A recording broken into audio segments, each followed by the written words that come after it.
Je m'appelle Marianne, je travaille dans un lycée des métiers. C'est un lycée professionnel et un centre de formation et d'apprentissage en Alsace, en France. Nous accueillons des élèves et des apprentis entre 15 et 18 ans sur des sections industrielles, tertiaires et d'artisanat.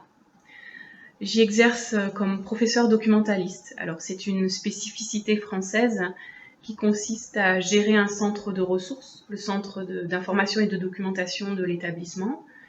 J'anime des projets, j'anime des expositions et je maintiens des liens avec des partenaires extérieurs à l'établissement également. Ma mission d'enseignement s'articule autour de projets ou de séances ponctuelles sur des méthodes de recherche documentaire, de maîtrise de l'information, maîtrise d'Internet. J'anime aussi des séances sur l'éducation aux médias, à l'information, l'éducation à l'orientation, développement durable, etc. J'interviens là aussi en partenariat avec les enseignants. J'ai également une mission de promouvoir les usages du numérique dans l'établissement.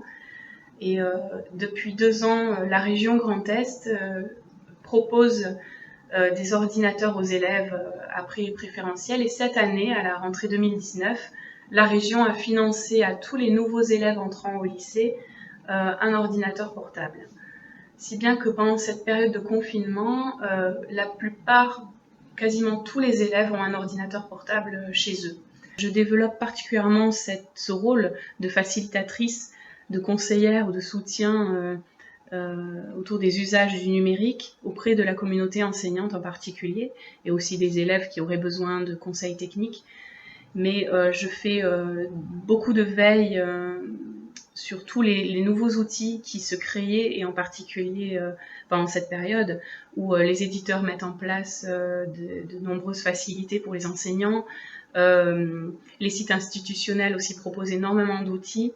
Donc tout ça se développe. Il est important de faire de la veille et de proposer de manière ciblée aux enseignants qui en auront besoin des ressources, des outils, du matériel en ligne. Et c'est là où les enseignants doivent trouver un équilibre entre le temps consacré à ces nouveaux outils, ces nouveaux médias pour alimenter les cours d'une nouvelle manière et de développer toute une créativité autour de ça.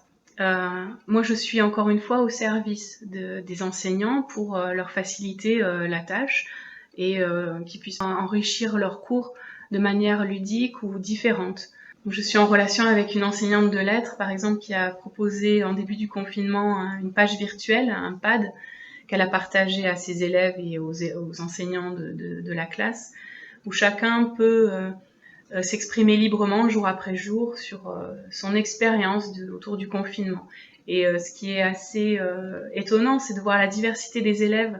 Certains partagent leur joie d'être confinés, de renouer avec leur famille, les tâches quotidiennes à la maison, avec le jardin. D'autres partagent des lectures, des musiques.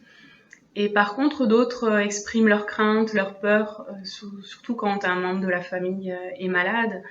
Et d'autres encore leur ennui. Et c'est là où l'éducation a un rôle primordial à jouer, c'est de maintenir un cadre avec l'élève qui est facilitateur, sécurisant et puis bienveillant, surtout pour ceux qui seraient amenés à décrocher.